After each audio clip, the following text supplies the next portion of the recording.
दूसरे सूत्र में लूणा कहता है कि इस ब्रह्मांड का मांड भी मैं ही हूँ और इस ब्रह्मांड का निर्माण भी मैं ही हूँ। इस ब्रह्मांड में मंडने वाला भी मैं ही हूँ और मांडने वाला भी मैं ही हूँ। मैं ही तो मंडता हूँ ब्रह्मांड के मंडाण में और मैं ही ब्रह्मांड को मांडता हूँ। इस बात को इस भांति समझो कि एक चित्रकार चित्र को बना रहा है, चाहे वो चित्र अपना सोच कर बनाए चाहे किसी और का सोच कर बनाए। जैसे चित्र बनाने वाला चित्र बनाता है, चित्र बनाने वालों में बनाने वाला ही तो मैं ही हूँ और जो चित्र बनता है सामने उस चित्र में भी मैं ही हूँ।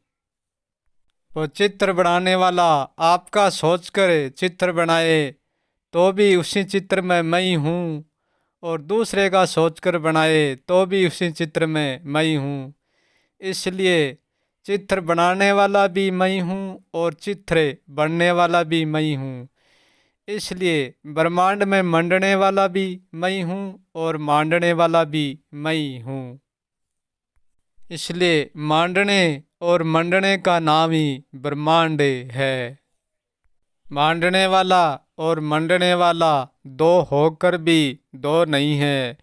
इसलिए चित्रकार और चित्र दो नहीं है, वे दो होकर भी एक हैं और एक होकर भी दो हैं। इसलिए जीवन अलग दिखता है और अजीवन अलग दिखता है। मुझे चाहे एक नाम से पुकारा जाए और चाहे अनंत अनेक नाम से पुकारा जाए, मैं तो मेरी पुकार लगाता हूँ और मैं मेरी पुकार सुनता हूँ। मैं सब कुछ इसलिए हूँ क्योंकि मैं सबका आंदोलन बनाया रखता हूँ और जब सब कुछ का आंदोलन बनाए रखते हैं तब मैं सब कुछ होता हूँ। सबका अर्थ है सब शरीर, चाहे कितना ही बड़ा हो और चाहे कितना ही छोटा हो, केवल है सबका सभी। कुछ का अर्थ है होकर भी होता नहीं, वो कुछ है।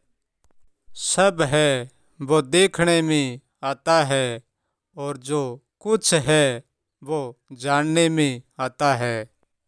सबको देखता ही मैं हूँ और कुछ को जानता ही मैं हूँ। मैं एक सिक्का हूँ और सब और कुछ दो मेरे पहलू है। इसलिए मैं कहता हूँ मैं सब कुछ हूँ मैं एक सिक्का हूँ और सब कुछ मेरे दो पहलू हैं।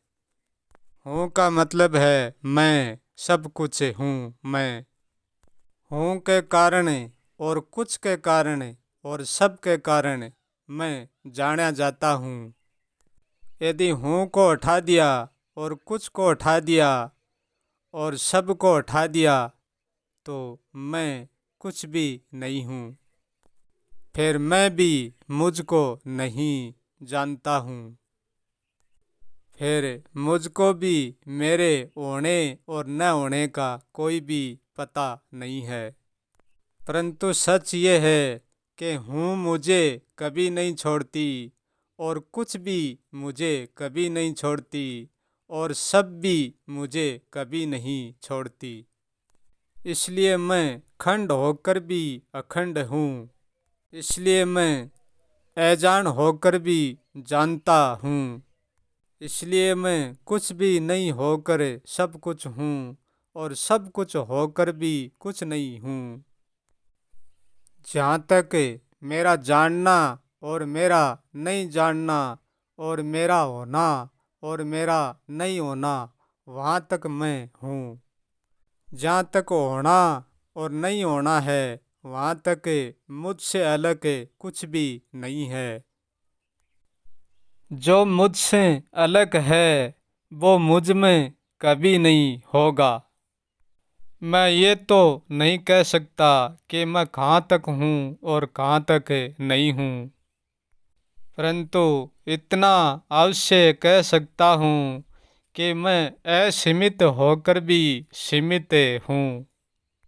इसलिए मैं सब कुछ को पार कर सकता हूँ, परंतु मैं उसको पार नहीं कर सकता जहाँ कुछ भी नहीं है।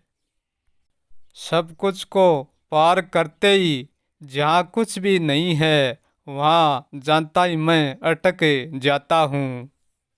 मैं में जहाँ तक हूँ जहाँ तक ही फैल सकता हूँ।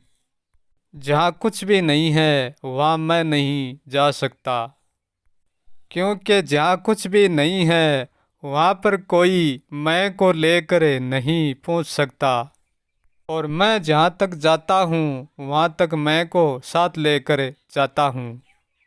मैंने ही बांध रखा है, क्योंकि मेरी मैं एक होकर भी अपार टुकड़ों में है। इतने टुकड़ों में है गिनना तो दूर, जानने की कल्पना भी नहीं कर सकते हैं। मैं सब कुछ तो हूँ परंतु है और न है तक सीमित हूँ। मैं है और न है के बीच में ही सब कुछ हूँ, परंतु उनके आगे सब कुछ नहीं हूँ। सब कुछ के परे होने के बाद में मैं कुछ भी नहीं हूँ।